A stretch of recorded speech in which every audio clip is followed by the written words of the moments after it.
ہم یہ دیکھتے ہیں کہ من حیث المجموع کائنات پہ نگاہ ڈالنے کا وہ انداز نہیں کہ جو اللہ کو مطلوب ہے.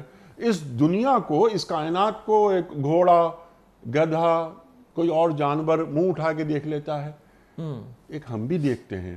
تو دونوں میں فرق ہونا چاہیے. اس کے لیے میں نے ایک سوال یہ رکھا تھا آپ کی خدمت میں کہ میرا اپنے خالق سے، اس مخلوق کا اپنے خالق سے ایک رشتہ ہے، وہ رشتہ تو ہے، کیا رابطہ بھی ہے؟ جی، رشتہ تو ہے. رابطہ تب ہوگا جب اس رشتے کی قدر کو میں پہچانوں گا. اس رشتے کی قدر اگر ہوگی تو پھر رابطہ بھی ہوگا، اور رابطہ بھی بھرپور ہوگا. اور پھر وہ رابطہ پارٹ ٹائم نہیں ہوتا، وہ رابطہ فل ٹائم ہوتا ہے، ہر آن کا ہوتا ہے، 24 گھنٹے کا ہوتا ہے.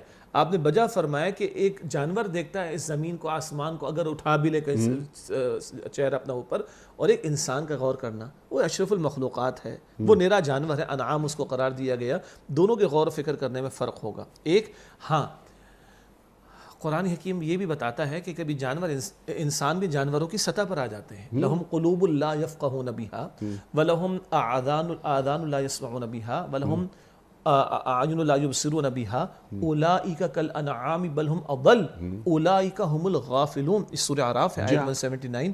ان کے دل ہیں مگر سمجھتے نہیں، ان کے کان ہیں مگر یہ سنتے نہیں، ان کی آنکھیں مگر یہ دیکھتے نہیں.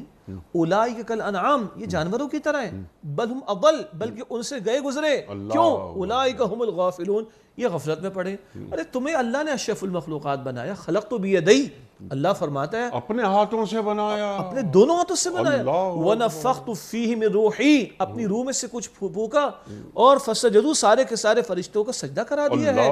اس انسان کو اشرف المخلوقات بنا کر بھیجا گیا.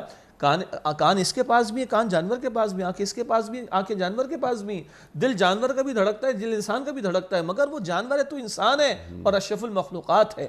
جب یہ انسان اپنے اس شرف کا ادراک اور احساس کرتے ہوئے کہ میں نرا حیوان بے مقصد نہیں پیدا کیا گیا، جب اپنے شرف کا ادراک کرتے ہوئے احساس کرے گا، غور و فکر کرے گا، تو صرف تعارف نہیں ملے گا بلکہ اس کا رابطہ بھی اپنے رب سے ہوگا.